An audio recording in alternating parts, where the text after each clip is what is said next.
Bonjour à vous si vous nous rejoignez dans cette troisième partie de Villanova. On parle biodiversité, environnement, état des lieux et initiatives dans cette troisième partie avec Laurane Bassoul, Marie-Jo Arriguilandine, Isabel Mayano, notre reine d'Espagne, et Luis Arturo Hernández Basabe, el mexicano. Président du Mexique. Voilà. Ah, vous avez de l'ambition, vous, c'est bien. Hein, c'est bien. On commence par la télé. Voilà, ben vous faites bien de parler justement parce qu'on va commencer aussi par vous. D'habitude, c'est honneur aux dames.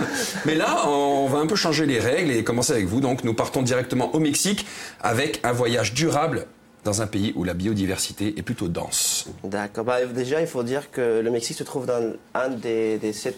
Enfin, oui, dans un des 7 pays qui sont les plus riches du monde au niveau des biodiversité. Ouais. Et voilà, enfin, c'est tout beau, comme ça. Il y a beaucoup des paysages géographiques, soit désert et aussi un jungle très dense. Ouais. Mais il y a aussi des problèmes énormes, en fait, par rapport à la pollution. Il y a trop de monde, en fait. Et il y a pas mal de problèmes écologiques. Il y a combien d'habitants, à peu près, au Mexique? Vous savez ou pas? Au Mexique, que 125 millions de personnes. Donc, ça fait un peu... Ça fait beaucoup. Ouais. Voilà. Et du coup, en fait, moi, j'aimerais plutôt parler... Enfin, il y a beaucoup d'initiatives de ONG qui se mettent toujours au travail pour améliorer les conditions écologiques au Mexique. Et entre elles, je vais parler d'une initiative dans laquelle j'ai participé à plusieurs reprises il y a 2 ans. D'accord. Ça s'appelle Enlace Ecológico. C'est une initiative par des amis qui font des voyages durables, c'est-à-dire voyages à but écologique, pour conscientiser ou sensibiliser les gens aux ressources naturelles qu'on a et aussi l'utilisation des choses les plus bio possibles, les plus durables possibles. Et là, on va faire un voyage en 3 parties du Mexique, au sud et au centre aussi. D'accord. Et on commence avec la plage de Marquelia, voilà, dans l'état où je suis né, l'état de Guerrero, Marquelia. Et là, en fait, ce qu'on fait, c'est plutôt l'activité de libération des tortues. Il y a une forte population d'animaux tortues, animaux en voie d'extinction. Et en fait, il y a beaucoup de gens qui ne savent pas l'importance de ces animaux et en fait qui se trouvent en danger. Donc, il y a qui les mangent. Oh. Et tout ce qu'on fait, c'est on part avec des gens, on libère les tortues, on les met à la plage, dans la mer, et puis on parle avec des gens pour qu'ils les respectent, qu'ils prennent. Les sensibiliser. Oui. Voilà. Ça, c'est un voyage qu'on a fait au centre du Mexique, dans la jungle. Là, je me trouve un petit peu par là. Mais où est Luis? Ça, c'est... Voilà, c'est lui avec le sombrero. Non, en fait, là, on est tous mexicains, en tout cas, ça va. Ça, c'est la jungle, en fait. Ça, c'est au centre du Mexique, dans la Huasteca Potosina, dans l'état de San Luis Potosí. Et San Luis, déjà, mes territoires. Et là, en fait, ça c'est le voie où on a été avec un jungle très, très dense. Là, on a fait un voyage. On a ramé, on a découvert plein d'endroits et en fait, l'image, elle est un peu tordue. Normalement, elle n'est pas comme ça. Ça, c'est une maison qu'on a fait à base de bouteilles de verre. Et en fait, ce sont des maisons qu'ils font à base de matériaux de recyclage. D'accord, ok. On monte un mur comme ça en bouteille. Oui. Ouais, ça se voit. Et finalement, j'ai passé le temps de faire un voyage que j'ai beaucoup aimé. En fait, c'est au désert. Et toujours dans le même état, avec la culture de Huicholes. On a voyagé avec la communauté Huichol. Et on a peint des écoles. On était en fait dans les montagnes du désert avec cette population. Voilà. Caroline nous a trouvé. Il y a un jeu. Depuis vendredi, on a fait un blind test. Elle est en mode jeu là. Elle tape sur la table et tout. J'ai trouvé. On a amélioré le schéma et on a peint une école avec une école rurale où les gens ils nous donnaient à manger. Et en fait, c'était tellement bien qu'il y avait tous les enfants, tous les élèves de cette école qui étaient tellement contents et ils sont mis à peindre avec nous. D'accord. Alors, est-ce qu'on irait direction centre du Mexique maintenant? On est déjà au centre du Mexique. On a tout fait. En revanche, j'ai une question, Louis. Est-ce que l'environnement, c'est une question que traite le gouvernement Ou est-ce qu'ils laissent ça plutôt aux organisations et aux associations non gouvernementales? Déjà, il y a des associations qui font partie du gouvernement qui sont censées faire toutes ces initiatives. S'ils les font ou pas, je le dirais pas. Enfin, je dirais non. Il vaut mieux compter sur la population. Quoi. Voilà. Et c'est ça. Il y a plus de la société civile. Oui, il y a beaucoup d'initiatives par des ONG, quoi, des gens qui le font par eux-mêmes. Ok, merci beaucoup Louis. Alors, Isabelle, on dit Isabelle ou Isabelle? Isabelle. Comme Ibiza. C'est ça. Bon. Vous êtes d'où en Espagne? Je suis de Séville, Andalousie. D'accord, ok. Alors en Espagne, de nombreuses initiatives. Ah, c'est beau. Ah, magnifique. En Espagne, de nombreuses initiatives pour préserver la biodiversité, protéger l'environnement ont vu le jour, notamment pour préserver certains endroits comme la Manga del Mar Menor. Voilà, à Murcie, dans la région de Murcie. D'accord. Ça se trouve, si vous ne savez pas, en haut de l'Andalousie, dans le sud-est de l'Espagne. Et surtout, je connais l'association des naturalistes du Sud-Est. D'accord. Cette association, ils sont très engagés pour soigner la laguna del Mar Menor. Et bon, la laguna del Mar Menor, comme vous voyez, c'est un cordon de terre de vers 24 km où il y a des tas de bâtiments, d'hôtels, mais ça a été vierge. C'est resté vierge. À la base, oui. Oui, à la base, jusqu'à dans les années 60. D'accord. Et bon, pendant cette décennie, ils ont commencé à construire beaucoup d'hôtels, de ports et tout. Et malheureusement, les eaux de cette lagune ont passé d'être d'un joli bleu et transparent à être vert foncé, mais marron. Et ça sent mauvais et c'est difficile de se baigner là-bas. Et bon, c'est pour ça que cette association... Ils sont en train d'essayer d'arrêter toute construction. Ce sont quoi, des hommes politiques, des femmes politiques? Et voilà, oui, surtout. Mais cette association, c'est aussi en dehors de la politique. D'accord. Parce qu'en fait, les politiciens, les hommes et les femmes politiques, essayent d'agir, mais ils ont des objectifs bien marqués, mais ils ne font pas vraiment beaucoup de choses. C'est pour ça qu'il faut avoir ces petites associations. D'accord. Et c'est surtout à cause des algues et des écumes provenant de l'activité humaine et surtout de l'agriculture.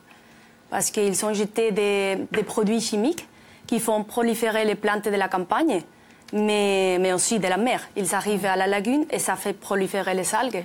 Et c'est pour ça qu'on a cette couleur. Et est-ce qu'elle est toujours très fréquentée, cette lagune? Est-ce qu'il y a toujours beaucoup de monde? Oui. Mais heureusement, depuis 2016, et grâce à ces associations dont je parle, et ils sont améliorés un petit peu. Et ça se voit un peu, les poissons. Il y a une autre mode en Espagne, c'est de parrainer un animal. Oui, exactement. J'aime bien, c'est très sympa. Oui, mais encore. En fait, j'ai déjà parrainé un aigle. D'accord. Oui, l'espèce s'appelle gavilan. Et je paye par an 30 € et je peux recevoir des photos et des informations sur son évolution parce que ce sont des animaux blessés. Surtout, et voilà. Et ce sont quel type d'animaux? De tout. Il y a des oiseaux et des mammifères. Tu peux les faire d'ici aussi. Ah oui. Et tu peux, moi par exemple, cette association. Si tu veux. Oui, tu peux y aller les voir et tout. Et ça s'appelle Ecoreserva à Malaga. C'est pas très loin de Séville, et 2h30 en voiture. Et tu peux y aller et les visiter. Moi, je l'ai fait quand j'étais ici en septembre. Et j'irai les voir quand j'arrive en Espagne. D'accord. Alors, il y a également des architectes madrilènes qui ont créé une association. Exactement. Vous nous en dites un peu plus? Oui, bien sûr. Ça s'appelle Basurama. Oui. Et bon, ils sont en train de construire des tas de monuments et des parcs dans des villes de 5 quartiers de tout le monde. Ils ont commencé à Madrid. Et en fait, vous verrez sur l'image qu'il y a un parc dans la ville d'Aranjuez. Oui. Et bon, grâce à leur imagination de ces architectes, les enfants peuvent jouer avec des pneus, par exemple, des matériaux recyclés, qui seront facilement versés ou jetés dans les océans ou peut-être dans les déchetteries. Donc il vaut mieux les recycler et les utiliser à bon escient. Oui, c'est une bonne idée. C'est une très bonne idée. Et d'ailleurs, Laurane, en Corse aussi, les jeunes ont de très bonnes idées, de belles initiatives. Oui, puisque finalement, c'est la génération qui arrive qui va continuer à prendre en main ce qui commence à se faire maintenant. Et donc, on le voit très bien au sein des mini-entreprises qui sont développées avec Entreprendre pour apprendre, EPA. Et donc, très souvent, leur idée part d'un postulat simple. On veut faire une entreprise en lien avec notre environnement pour le protéger, etc. Donc, je vous donne 2 ou 3 petits exemples d'entreprises. Par exemple, l'entreprise dont je m'occupe avec mes élèves s'appelle Nitavit. Et en fait, eux, ils proposent un service de nettoyage de voitures écologiques et itinérants. C'est-à-dire qu'ils vont se déplacer au cœur des villages et nettoyer les voitures des gens qui ne peuvent pas forcément, n'ont pas forcément envie de se déplacer en ville et polluer davantage. Et donc, ils nettoient les voitures sans eau avec des produits écologiques à base d'une cire végétale. Et le but, c'est aussi de redynamiser les villages, de favoriser les échanges intergénérationnels. Donc, il y a vraiment un contact, un lien qui se crée avec les habitants des villages et la jeune génération qui veulent promouvoir leur île et le respect de leur environnement. Une autre idée aussi qui est née à Sartène, au lycée Georges Clémenceau, donc on en a beaucoup entendu parler et bravo à eux. C'est la création d'une lessive corse 100% naturelle qui s'appelle Isoulinde. Ils vendent un kit à partir de savon en copeaux fait dans une savonnerie bastiaise à laquelle il faut ajouter du bicarbonate et quelques gouttes d'huiles essentielles. Et il va être en vente dans un supermarché de Propriane très bientôt. Et eux, c'est vraiment leur démarche est absolument écologique parce que une lessive 100% naturelle corse, ça n'existe pas. L'emballage aussi est écologique et ils sont vraiment partis de cette idée, je veux respecter la nature. Et ensuite, une superbe idée est née qui s'appelle une entreprise qui s'appelle Laven et Simonoi. C'est une classe de bigouille. Ils ont créé un jeu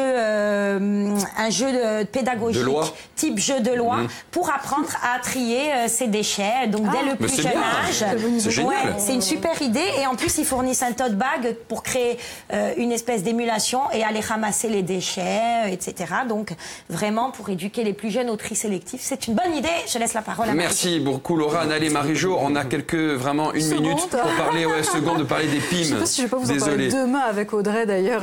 Oui, on finira demain si vous voulez, mais on va en parler un petit peu. En fait, les PIM, c'est une ONG en Méditerranée. C'est une initiative pour les petites îles de Méditerranée. En fait, on s'est rendu compte, pour être bref, que ces petites îles étaient un véritable indicateur de tout ce qui pouvait se passer en Méditerranée, qu'elles étaient plutôt jolies, plutôt mignonnes, donc du coup, elles attirent beaucoup de touristes.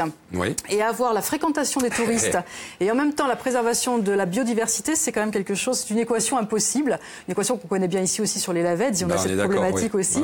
Et voilà, donc du coup cette ONG s'est créée pour finalement utiliser ces îles d'abord comme un réservoir de connaissances et ensuite pour mutualiser toutes les connaissances justement d'une île à l'autre pour que les gestionnaires de chacune des îles puissent s'inspirer de ce qui a été fait dans l'autre et aller un peu plus vite justement en matière d'accueil. Oui, ils échangent des informations. Exactement, on mutualise absolument tout ça, toutes les expériences et toutes les études aussi qui peuvent être faites parce que finalement ça touche absolument tout, c'est-à-dire les spécificités biologiques, écologiques, la biodiversité évidemment, qu'en dis-je encore. Et ben oui, un article du Monde évidemment nous disait que finalement ces îles étaient des sentinelles qu'il fallait savoir observer et protéger parce qu'elles sont aussi finalement les indicateurs du réchauffement climatique. Donc voilà, ce sont ces petites îles de Méditerranée, Maghreb, Italie, France, Espagne et Malte qui nous donnent un petit peu la température de tout le bassin. C'est bien, ils font du très bon boulot et nous on est entièrement d'accord avec eux, n'est-ce pas C'était la phrase de conclusion. Il faut les préserver, c'est joli. Merci, ça va Merci. Bon, c'était sympa, non? Oui, bien sûr. Bon, vous reviendrez alors? Oui, peut-être. Okay. J'ai parlé trop vite, peut-être. Mais non, c'était très bien. Allez, merci à tous, merci mesdames et messieurs, et puis on se retrouve bien sûr demain pour un nouveau numéro de Via Nova. Allez, à demain, bon après-midi.